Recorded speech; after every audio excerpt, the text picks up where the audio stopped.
ดีต้อนรับเข้าสู่ Movie Time ในมื้อนี้เป็นเรื่องราวที่เขาอยากจะนำเสนอตัวอย่างพวกเงาที่น่าติดตามที่สุดโดยเฉพาะกันแล้วคนที่อยู่ในโลกของ Blockchain หรือ Cryptocurrency เพราะว่าปัจจุบันนี้ Netflix จะมีการสายสารคดีเกี่ยวกับเรื่องของ Cryptocurrency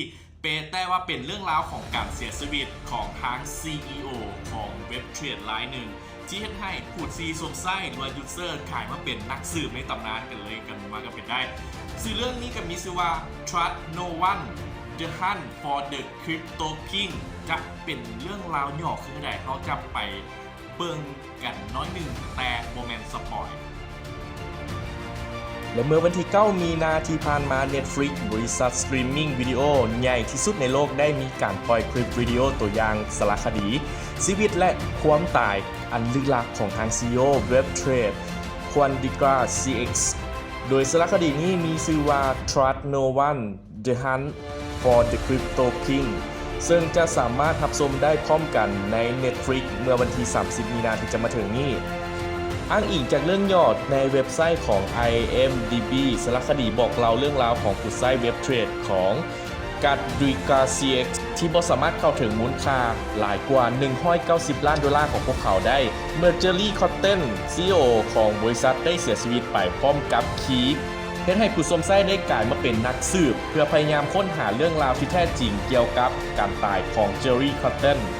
สารคดีมีกำหนดเข้าฉายเมื่อวันที่ 30 มีนาที่จะมาถึงนี้ซึ่งเป็นสารคดีที่ได้รับการผลิตโดย Minno Film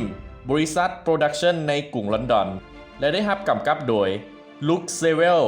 นับว่าเป็นเรื่องราวที่ซับซ้อนและเริ่มต้นด้วยการเสียชีวิตในขณะที่เดินทางไปประเทศอินเดียเนื่องจากพยาธิแทรกซ้อนแต่ผู้ใช้จำนวนหลายยังคงบ่ปักใจเชื่อในเรื่องนี้เถื่อและตั้งข้อสังเกตว่าเจอรี่คอตเทนอาจจะยังมีชีวิตอยู่คอตเทนเสียชีวิตลงในเดือนธันวาคมปี 2018 โดยมีรายงานว่ามีภาวะแทรกซ้อนทางด้านพยาธิลำไส้อักเสบชนิดหนึ่งและในระยะเวลานั้นเองเล่าเป็นคนเดียวที่มีคีย์เข้าถึงสินทรัพย์ดิจิตอลคริปโตเคอเรนซี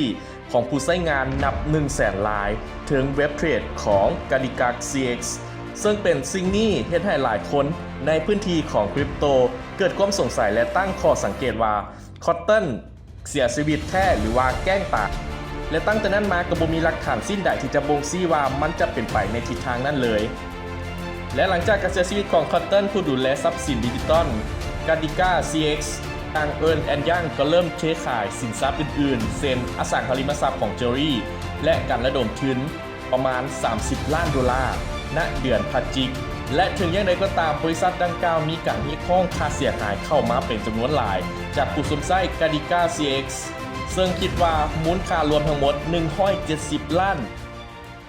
นับว่าเป็นเรื่องราวที่ว่าน่าติดตามกับพวกเงาแนวสืบสวนเซนนี่เนาะเพราะว่าเรื่องราวทุกอย่างย่อมเกิดขึ้นได้ในโลกของ Decentralized Finance การเสียชีวิตต่างๆทุกอย่างเพราะว่าทุกอย่างเขาเก็บกำเป็นรูปแบบของรหัสหรือว่าซีดเฟสสำคัญที่สุดถ้าว่ามันอยู่กับคนคนหนึ่งแล้วเกิดว่ากรณีศึกษาอีกคนหนึ่งที่ว่าต้องเสียชีวิตไปแน่นอนซีดเฟสนั้นถ้าว่าไม่ตกอยู่ในมือของผู้ใดมันก็จะประกาศเป็นความลับที่ตายไปกับคนคนนั้นกันเลยครับนี่ก็คือความ